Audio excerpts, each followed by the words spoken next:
Hey everybody, I'm really glad that you're with us today. And you recognize this is Judge Wiley, our District Attorney here in Kaufman County, and we're so glad that she's joining us. These have been some crazy days as a country, and a lot of the things that are going on have got national implications and local, and then some that are really personal. And so we've asked the judge if she would just visit with us some about what she's seeing and thinking. Judge, you have a unique kind of position, right?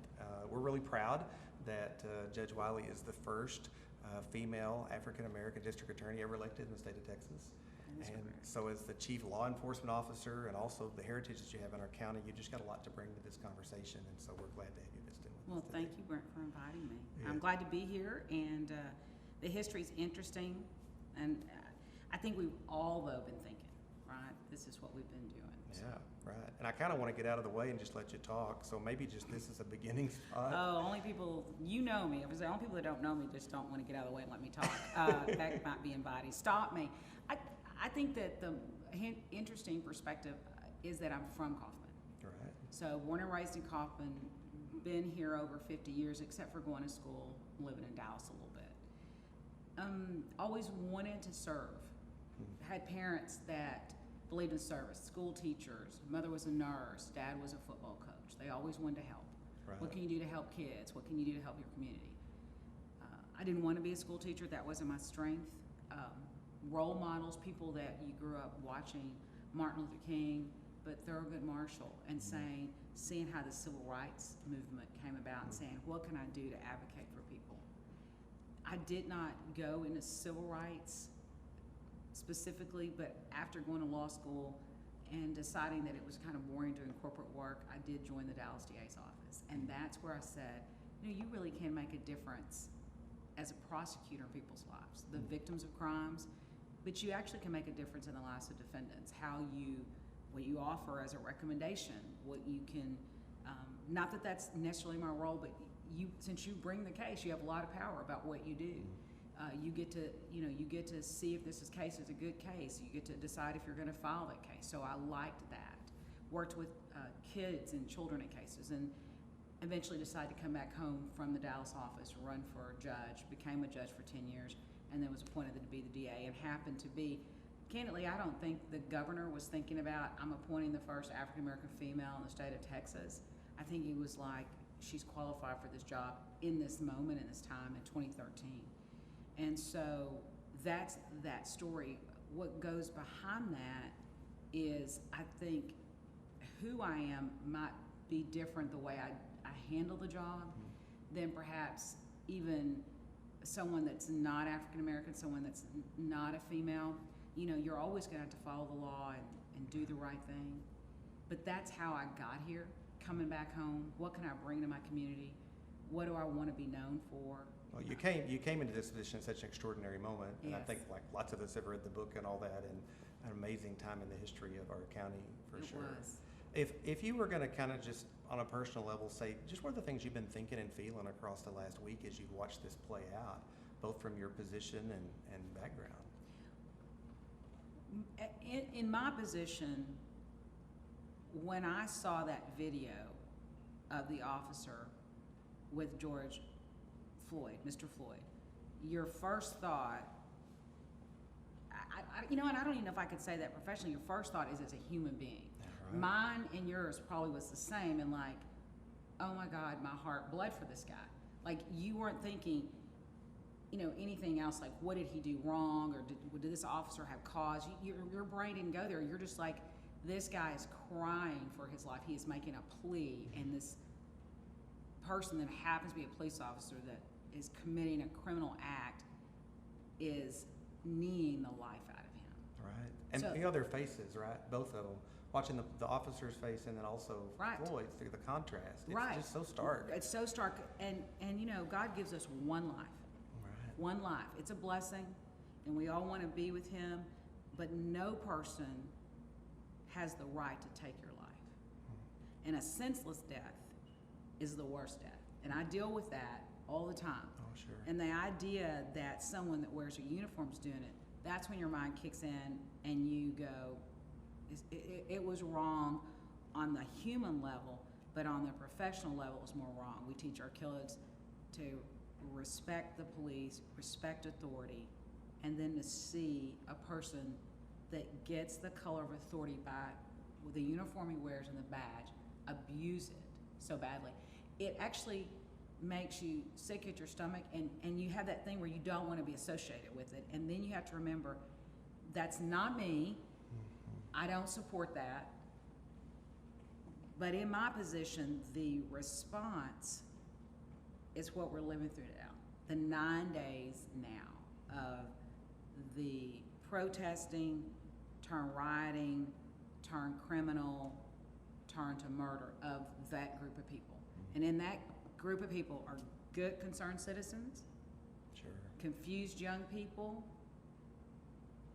straight up criminals, and a political movement to undermine this country. And they're all in that bag. Right. No, it's the truth, you know. And I was even thinking about how we get grouped based on, you know, the name that's connected with us and how we get lumped in, and nobody likes that feeling.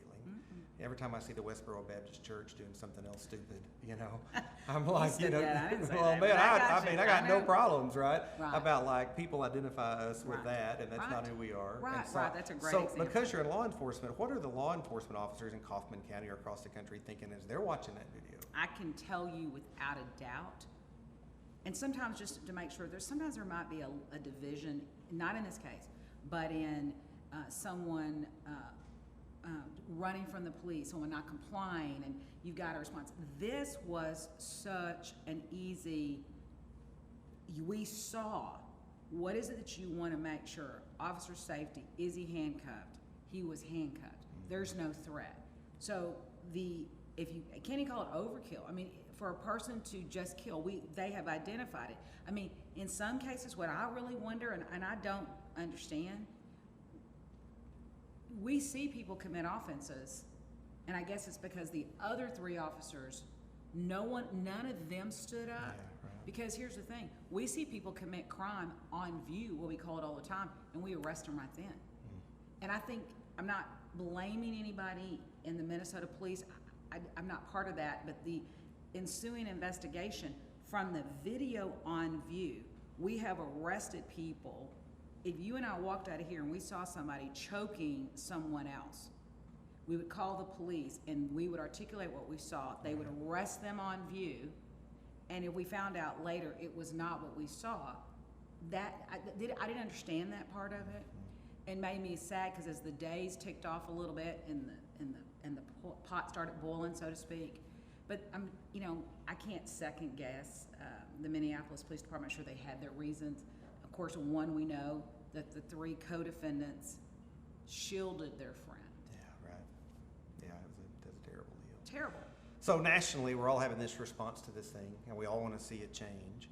But at the same time, I'm kind of thinking about our own local context, and we're dealing with the national piece, but on the local front, like, I'm kind of proud of our history as a county in race relations. Yeah. Like, we're not perfect, and we've No. got people that are outliers, and they don't hold the community values and all the rest. But the long story has been pretty good, and I just know that this is something that you care about. And there's some of you that may be watching that you've not ever heard Judge Wiley talk about this, but I would love for you to visit with us a little bit about the history of race relations in Kaufman, maybe what it was like growing up here Sure. a couple of years ago, and since. Well, being a woman, I don't like to put that 50 years out there, but it's the truth. As I said before, my mom and dad worked here. Brent, I don't even know if I've said this, we've talked about this before, because your mind goes back. And having 4 brothers, I know that I'll bring you into my family, probably, and it was a little different. We were very comfortable and didn't feel probably some of the racial pressure that other people felt. But there's always a little racial tension with young African-American men. And in some places, I'm going to give it that there's a lot more. Oh, sure. And what I have been trying to figure out, and don't look at me for scripture, but I'm trying to figure out, as I look at other people, I'm not trying to judge them. I'm trying to get that plank out of my eye and say, okay, what am I not seeing? And so what I had came for me that is also in this community that I don't know if people have enjoyed in other communities is that we had leaders when I was a kid in the late 60s, starting school in the 70s. I mean, in that time frame, that was very could have been very volatile. The end of Vietnam, I mean, it was great things going on with the moonwalk, if we could just put our mind around that, but it could have been very volatile. Integrated schools, I never felt any of that difference, but maybe it's because I had my parents and they were so involved in the school. But I think a lot of people will tell you that played sports. We had a black coach, which was my father, but then we had teachers that were African American. My teacher from math teacher, I can just visualize these different people in my life. It was, it came through. People here that worked with them would remember them, you know, but there were always these teachers. And so when they integrated the school system, they integrated a lot of the teachers. Mm-hmm.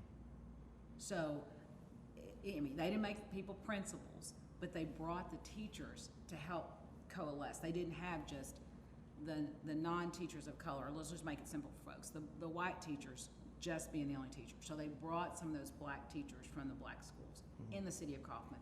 I can't speak for Terrell, but I know that when I was little. That was great. The sports, my dad was a football coach, so the sports was so positive. Right.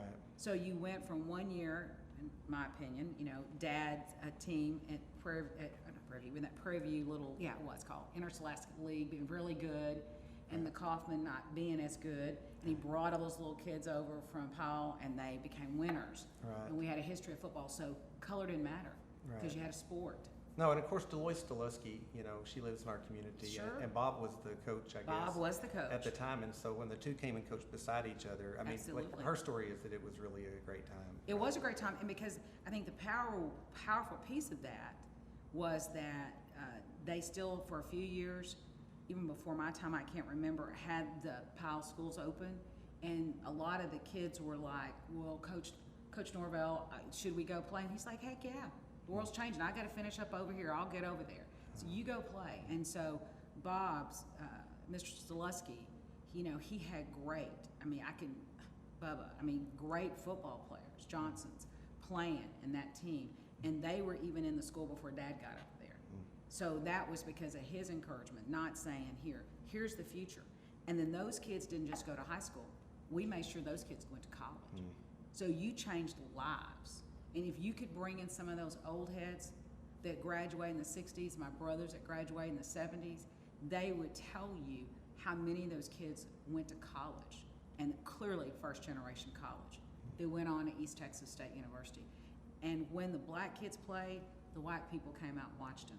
And when they brought the schools together, we all watched together. But we'd always watch together. So I think the sports, the school district did that.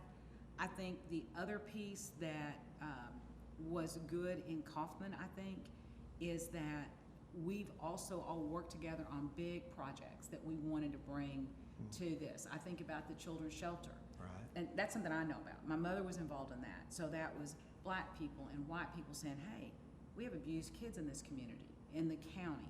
How can we create a shelter? It wasn't for black kids or white kids. It was about child abuse. That's a colorless issue. That's a class, doesn't matter issue. Right. And that in my upbringing, it was always seeing people working together. What are the things the community needs together? What can we build together? How do we get our kids in college? How do we get them to the next level? It's really nice. I mean, this idea, the old phrase about you can either plant grass or you can pull weeds, right? Right. No, and I like so, that. I mean, this conversation about the fact that they were building a school, they were building an athletic department, they're building the shelter, these things that everybody's working together, and it builds community, right? It does. It builds community, and we're gonna. And I, you know, we talked a little before we started the interview on camera. You know, really, and I'm still in your question, but how do we do that now? How do we do it to the new people here that don't know the history? Right. The 20-year-olds that are 30-year-olds that are starting families that are moving here, and I think we're all in our little silos, right? Right. No, and I think maybe even more than before, each of the different channels of influence in the community and the county, it's easy for them to become very, you know, bent on their business. County is separate from the churches, and churches separate from the schools, and schools and the county separate from the city. Right, and the city's off. Yeah, right. And I think that people don't even know. You were saying the history, things to be proud of. People don't know that they have a DA that's African American. I mean, not because there's nothing great, but it's not because. But people aren't aware. They might be talking about nobody will listen to them. anybody that calls me that wants a meeting with me, I'm gonna have a meeting with them. Because if you've got something to say, I wanna hear it. Right. So I'm gonna have a meeting with you. If I don't have the answer or I'm not the right person, I'm gonna refer you to the right person. And it's not only me and the county government, I can't speak to, the cities, but, Shelton Gibbs, one of my ADAs, he was the first African-American, prosecutor in our county. And we had, I think Shelton, and he's from here, and then before that, there was another lady that we're still good friends with, but doesn't live in this community, Rosalind Jeffers. And so that was even, 10 years ago before I became the elected. Your elected district clerk, Rhonda Huey, she's from here. She worked through the system. You've got, I don't know what the number of office holders you are, but you've got at least,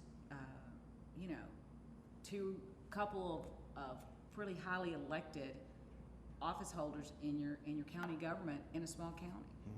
There is something about being, sometimes rural communities get a bad rap for being especially racist, right? But I think, as we talked about before, there's just pockets and places all over the country. Absolutely. But there is something about being in a rural place that sometimes you just have to all work together. Absolutely. And you can't be so siloed apart. So as we grow, there is this risk that we continue to be more divided in these channels, and there's work to do. And I think we have to speak to the issues. We have to say, well, what is it that I can do different? Now, what again, I think, well, maybe it's because I'm from here that I don't see, I say it more like you do, Brent, Right. instead of saying it like what the 25-year-old young African-American male might see it. Right, who just moved here. Who just moved here. Or the folks that are in the Hispanic community. Or the that folks who are in the Hispanic first community. generation or whatever. First generation. How about that? I mean, what is that like for them? What is it like for people that don't have as many resources? Right. One of the things that we've talked about, we haven't done it yet. I think the COVID put a cramp in it. It's a little in the weeds, but we've talked about doing a big expunction clinic. It's not really something necessarily about better race relations, but it makes me think of young people that might have got pulled over for a charge that later wasn't any good. How do we get that off their record?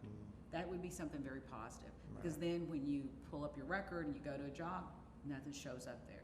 How do we do that? How do we do that without that person having to file a filing fee when later on we said that wasn't a good case? So there are different things you can do within the criminal system that would say, well, that's something we could do. We could reach out. Some of the bigger counties, I've talked to them, they do that. And I know that the elected judges that I know would be glad to help. Yeah, this kind of leads to one of the questions that I had, and that is that everybody's trying to offer suggestions about this or that could happen, or policy changes, or whatever the case may be. Like across the county, is this the kind of thing that causes everybody to go back and look about how do we handle arrest and how do we handle detainment? And is it likely there's an overhaul look, even though Kaufman's never had any issues of this significance? Does everybody take a step back and go, well, how do we do this, and are we sure that it's okay? Well, I have to say that I think everybody is rethinking. Okay, and I did think on a personal level, I did have this thought, and I'm not poetic at all. It wasn't poetry, but I had the thought in my head one morning, like maybe day 4, I'm like wondering.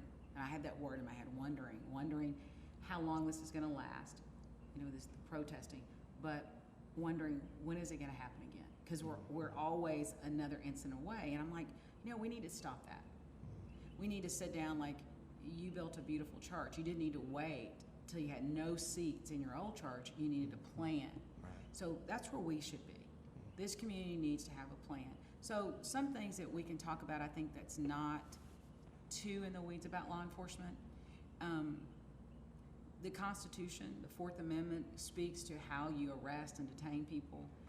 A lot of times when I hear people on the radio speaking in talking heads about an overhaul, these Fourth Amendment, just that one example, for example, about how you arrest people and how you detain people, that's not police policy.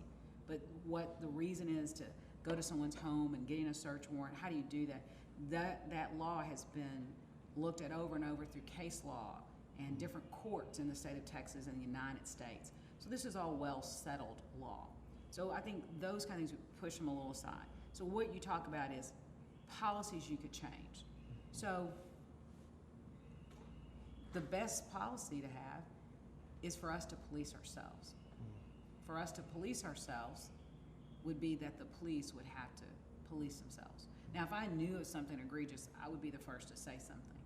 Sure. But I think in a percentage, probably anybody in your audience that's in law enforcement that's sitting there that hears us talk will say there's been a couple who, if they're in law enforcement, didn't need to be in law enforcement.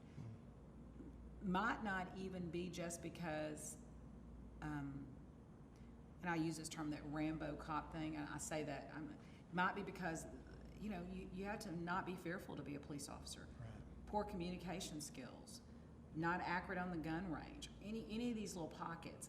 And it's kind of like the way you might do with the third grader that's really not reading on grade level, but you pass them through. Right. You can't do that with the police officer. If you're a brain surgeon, they don't pass you through, right? They have strict boards, and that's it. And so what is the term when I mean pass you through? Once, if you have people that have been written up or complaints, and you do have review boards, and police officers and agencies know more about that than I do, but I think the first thing is, what can we do to make sure that if we have somebody in our department that doesn't need to be a police officer, if I'm a police officer and I represent a police officer, I'd say, well, that's very subjective. So because this guy's doing a good job. So, you know, that becomes a problem. You don't want to divest a person of his livelihood. Right, it's tough. It's tough. So I think we have to look at what do we want in our officers? What are we willing to do as leaders that lead? And also to give people enough room to do their job. Yeah. I couldn't do my job if somebody was just breathing on me or doing you. Once I give you the job, and this church has said, you're our pastor, then we give you that authority. Right. Well, and then, I mean, you know, not to make any excuses for what happened in Minneapolis, but the mental and spiritual health issue for law enforcement, I mean, it's huge.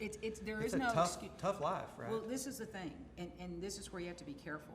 If someone excerpted out just that statement, it'd be like you're sympathizing. Right. So we're not playing a gotcha game, okay? There's no way to excuse the conduct of that police officer. Let's pull that over. Right. Boom.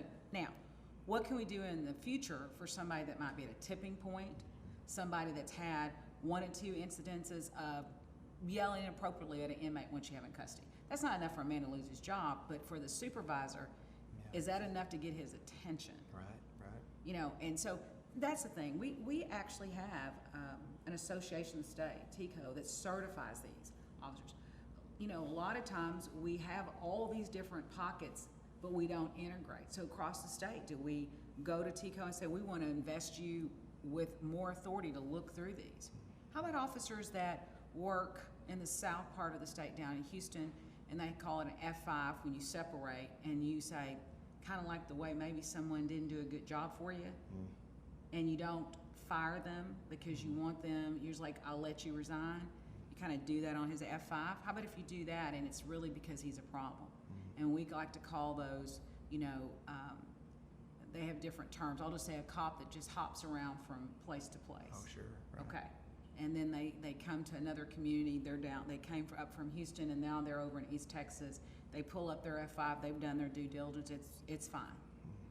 Right, but somebody wasn't honest about what was really going on. Or they just didn't want to ruin the guy's career, or maybe that agency didn't call back. See, sometimes you have to call back and say, saw this guy separate. Is there anything wrong? Maybe somebody's left the department, done. You get the wrong person on the phone. He's like, everything's great. Right. You see, so now you've got this guy that's back in the system and was really removed for a problem. Yeah, I So- never probably dealt with whatever the issues were underneath. Never dealt with Never had to go through. Never had to deal with it, maybe couldn't deal with it. But it is, that's just an idea. So we've already got a lot of information out there. We just have to figure out how we have to integrate it. And I think even if we did in this community, what I would say is get people from all different areas. And you know this, when you put together any plan for this church, what's our goals? Right. And I'm not gonna get everything I want, and you're not gonna get everything, but what's our, you know, you might go through that whole list, you know how you do it, and you write down 10 goals, and then you figure out what 3 we can all agree on, and we hit that list. I mean, going back to the early part of our conversation, the idea that as the county grows, like, can we get 3 or 4 things that are kind of big, audacious goals, and let's go get them together. Let's get them together. And let's make sure we're bringing all the different sectors and the different folks from different backgrounds together Absolutely. to get it done, right? Some positive energy. Well, at the end of all this, we kind of talked about the future of Kaufman County and the rest of all this, but if you could paint a picture for 20 years down the road, the county's going to grow, we're adding more people, all the rest of this. Like, what does it look like here if you get to be the one that holds the brush? Wow, 2040. Yeah. Besides how old I'm going to be. And we hope it has a better start than 2020. You know, Or at this that is year, right. we'll go You know what? better. We will never forget 2020. Right. And I don't always remember every detail, but we started with this, Yeah, COVID, and something, it's right. gonna, and these kids or these protesters and or whatever they are going to go. It's going to be a hot summer. Right.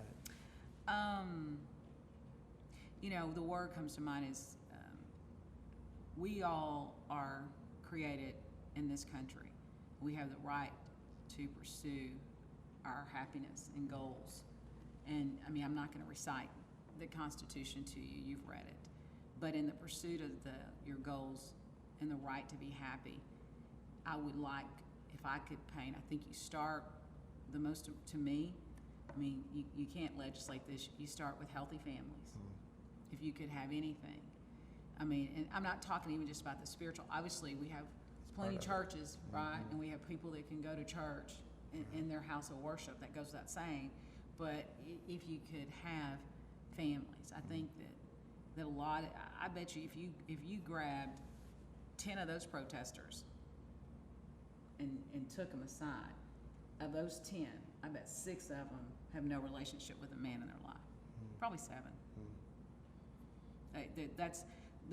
That's just in a personal aside. I see that when I was a judge and I talked to inmates. Their mamas would bring them to court. They had no men in their lives.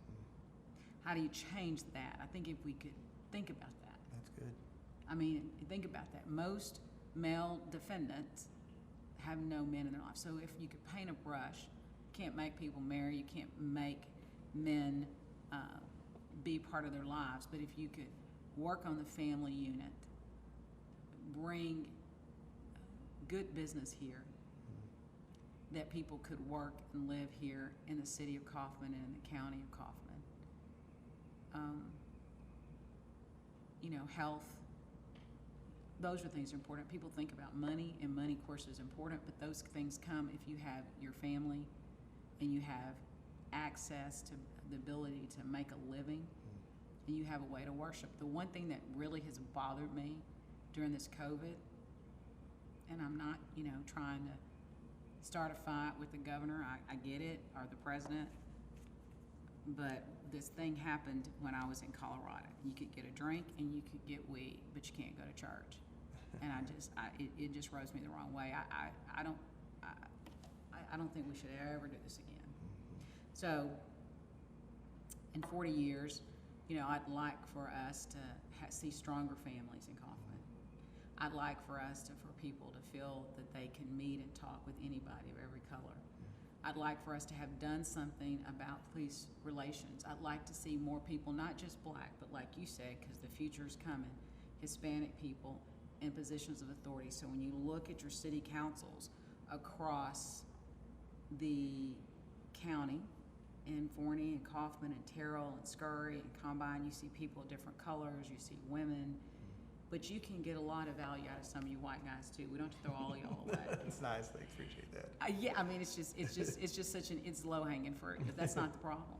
And so I would like to see more of that. I would like that. I know that we're always going to have issues because we're human. But as long as we're communicating and we're open and we're honest about our faults. So the faults that like I said, anybody that wants to come and say, this has happened to me, because I want to make sure, Brent, we don't have those problems, but I can't say, because I'm not out there on the street, that there hadn't been a person that's had something happen to them Sure.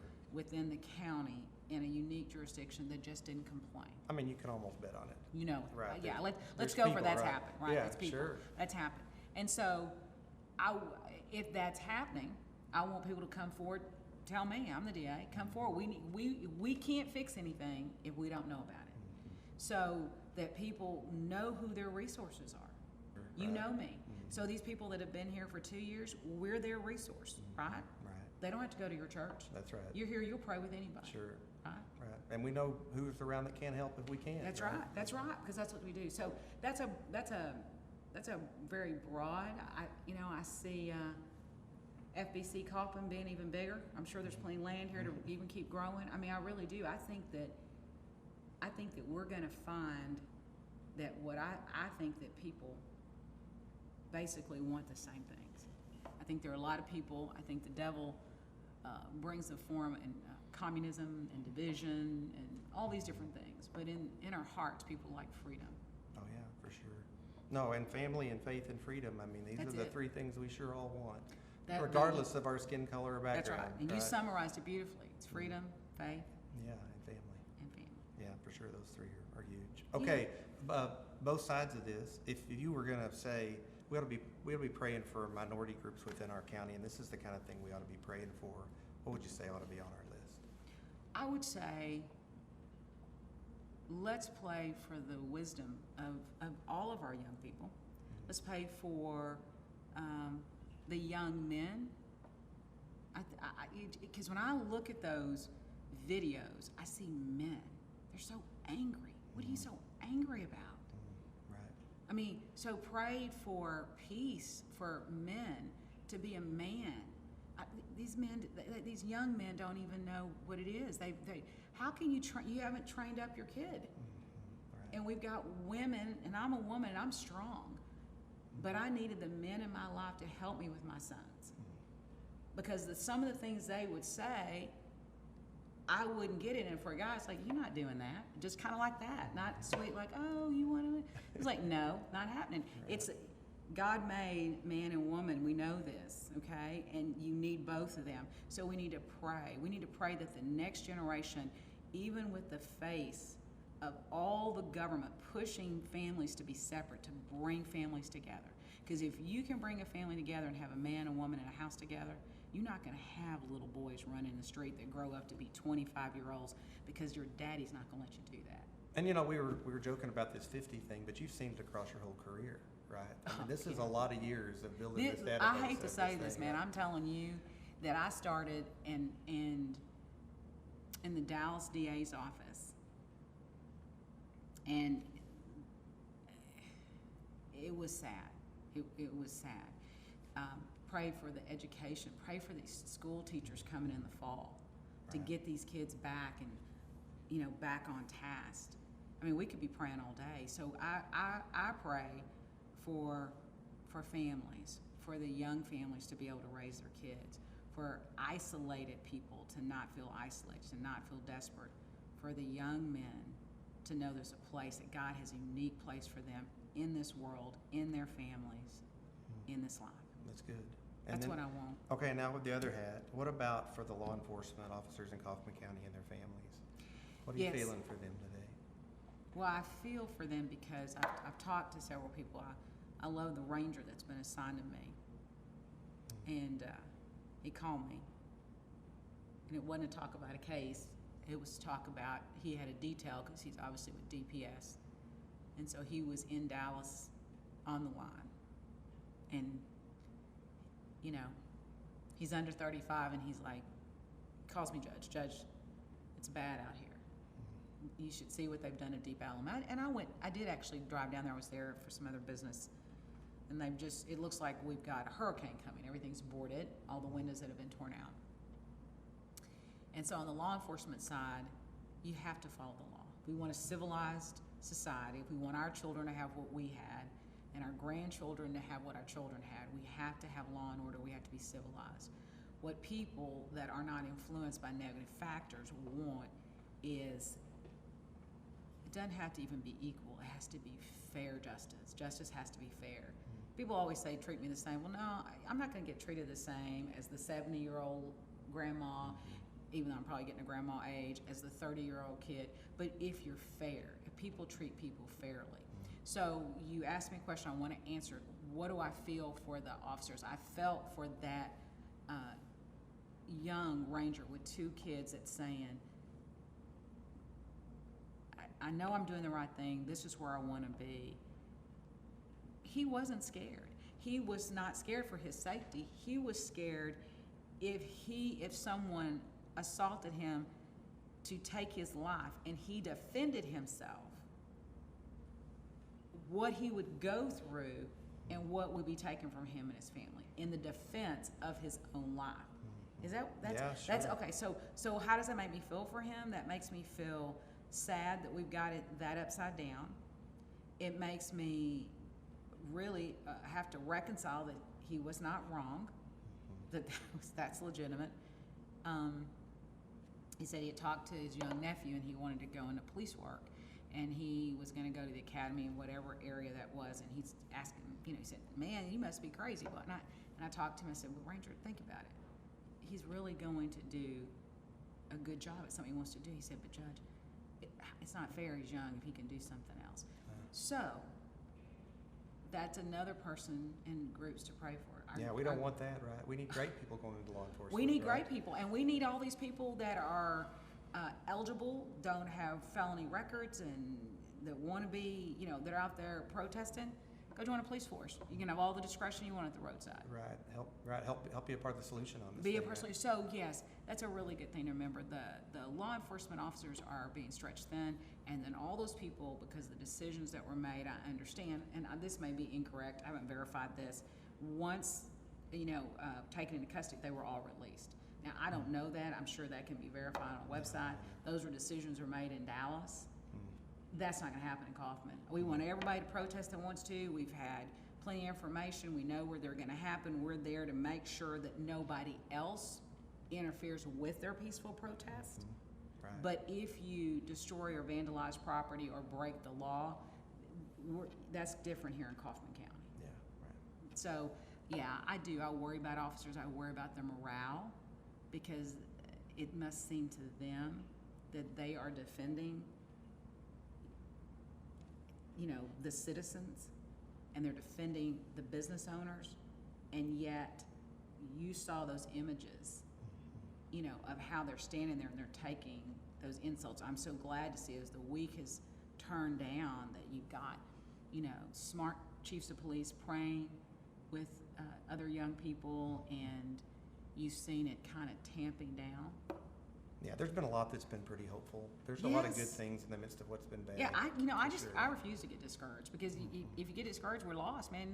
There's lots of good. There's always troublemakers. There's always people who want to make you feel desperate, and but this is really nothing stuff.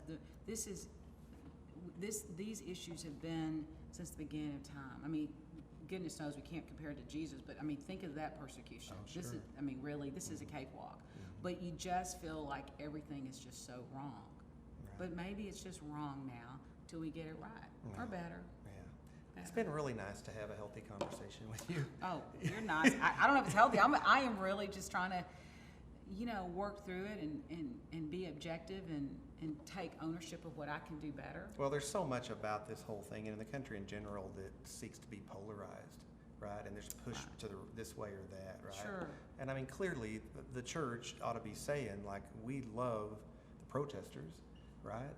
We love and are sympathize with those that are grieving this loss in Minneapolis. Absolutely. It's horrific, right? And at the same time, be able to say we also love law enforcement officers and their families, right? And it doesn't have to be either one, right? Or Of either course. or, right? Of course. Well, for me, it is not either or. We abhor people. Because, see, here's for me, and maybe I'm just parsing it too much. That man that was leaning on that guy, he had the uniform on, but he's not a police officer. Right. He's a criminal. Right. Okay? And he will get what he deserves in a court of law, but we can't, we've already learned we can't kangaroo court him. He has to have all his due process rights, and he's going to be entitled to that. Sure. And then he has the right under the law, so we're gonna do that. And his 3 other Yeah, the guys with him. officers. Sure. I just hate, because they just did not act like police officers. They just acted like thugs. Right. They acted like thugs. Right. Like my Westboro Baptist guys. They're not very Baptist. Right. They're not very good at Baptisting. And then these guys weren't very good at policing. They're not very good at Baptisting. I will agree with you on that. I hear about that church and I'm like, it's a cult. Yeah, a bunch up in Kansas. Yeah, I know they are. Well, I appreciate your time today. I'd like to pray over you if I could do that. Please. God, I thank you a lot for Judge Wiley. I thank you for her life and her investment in what's good and right, for the leadership that she provides in our county, for her heart for the people of Kaufman County, and for her desire to see us have a good and bright future. I pray you would bless her and all of our county and local officials as they lead in this time, and for all of us that live in this county, that we would seek to make this a good and beautiful place over the next few decades, that we would work together and across all kinds of boundaries, that we'd be committed to love each other in spite of our differences in exactly the way that you ask us to. And it's in Jesus' name we pray all this. Amen. Amen. Thank you, Judge.